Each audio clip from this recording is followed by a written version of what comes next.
5 तारीख को मेरी बेटी की जन्म हुआ था। तो शाम को ऑपरेशन से डिलीवरी की थी डॉक्टरों ने। तो उन्होंने कहा था कि भाई बच्ची जो है वो सांस ले नहीं पा रही है ढंग से, तो इसको मशीन में रखना पड़ेगा।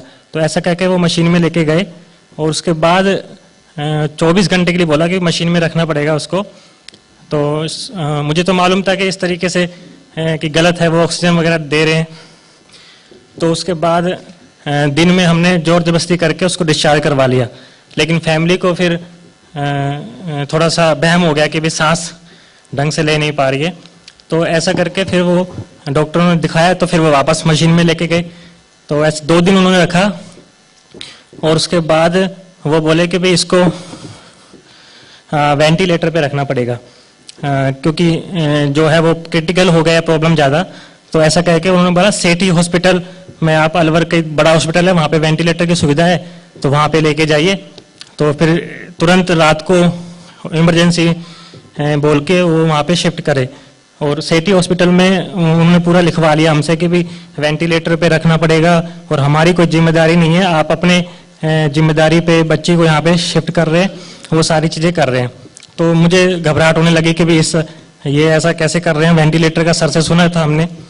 तो मैंने वीरेंद्र भाई को मैसेज डाला कि कैसे भी करके ये मेरा मैसेज जो है डॉक्टर साहब बेसुरूप तक पहुंचा दीजिए, ताकि मैं इसको हैंडल कर पाऊँ कि कैसे करना है।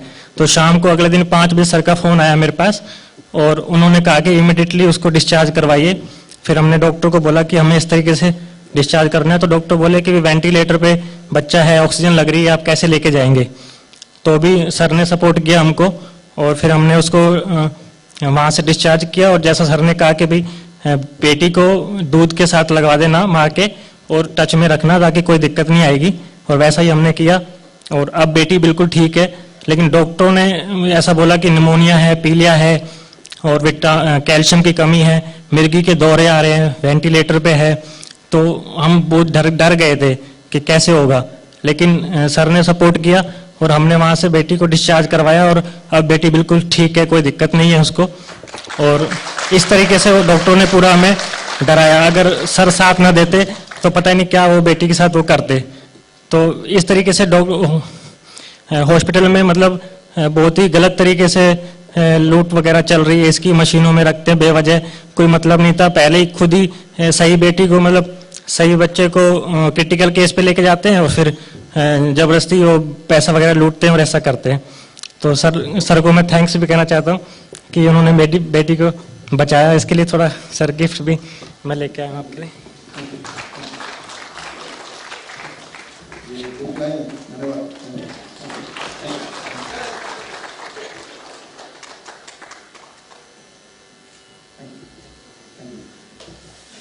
तो यहाँ पे ये तो थे मनीष, और हमारे यहाँ पे हमारे मित्र हैं वीरेंद्र। एक बार आप खड़े हो जाओ जहाँ भी हो, अगर हो तो यहाँ पे। वीरेंद्र शायद बाहर का अभी काम संभाल रहे हैं यहीं पे। अच्छा, पीछे वहाँ हैं वीरेंद्र, जो कि हरिद्वार से अभी आए हैं स्पेशली इस प्रोग्राम के लिए। तो उन्होंने मुझे मैसेज भेजा, वो मैसेज मैंने देखा और मैं तो शॉक था। आइडिया था कि ऐसा होता है, लेकिन अपने ही कोई लोग नाइस एक्सपर्ट हैं, वाइस एक्सपर्ट हैं। मनीष सोनी हमारे साथ कोविड के पेशेंट ठीक कर रहे हैं पिछले कई महीनों से। तो अभी आपने सारी कहानी सुनी। तो यहाँ पे एक सबसे इंपॉर्टेंट टिप आज की शुरुआत का, ये जो शुरुआत है आज की, ये बिगनिंग, ये ट्रेनिंग है। ट्रेनिंग बिगनिंग मतलब जब जीवन शुरू होता है तब वो एक नई बिगनिंग है, या फिर जीवन जब खत्म होता है तब भी एक नई जीवन शुरू होती है। द मोमेंट यू डाई, जब भी कोई मरता है, मरने के बाद जो पहला 4 मिनट है उस वक्त क्या करना है, और अभी मनीष सोनी को क्या करना चाहिए था, या आप किसी को भी क्या करना चाहिए था। एक बड़ा सिंपल सा एक फैक्ट मैं आपको सामने रख रहा हूँ। एक बात याद रखिए, बिल्कुल क्लियरली याद रखिए, क्योंकि जो स्थिति मनीष की आई है वो बाई चांस की बात है कि वो रूट करते हुए मेरे तक आया, फिर मैंने बात किया, फिर व्हाट्सएप से ग्रुप बनाया, फिर उनको बताया डॉक्टर अगर ऐसा बोल देगा तो ये बोल देना, डॉक्टर डरा देगा कि वेंटिलेटर से बाहर हटाओगे तो कुछ भी हो सकता है, हम जिम्मेवार नहीं है। तो तब बोल देना सर आप वेंटिलेटर पर रखिए अगले 10 दिन तक भी, लेकिन मेरे पास पैसे नहीं है। और जैसे ही वो हॉस्पिटल सुनेगा इनके पास पैसे नहीं है तो बोलेगा बच्चा ठीक है ले जाओ भाई। तो हुआ यही।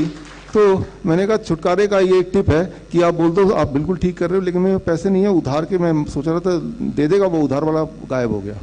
ठीक है। तो ये तो हुआ इनकी कहानी, लेकिन ये कहानी किसी के साथ भी हो सकती है, राइट। तो पहले बात तो ये आप ना समझें कि अगर आपके पास बच्चे को खिलाने के लिए नहीं है, खिलाने के लिए है ऑलरेडी, तो आपका बच्चे से कोई निवाला नहीं छीनेगा या बच्चे को आपसे नहीं छीनेगा, ऐसा नहीं है।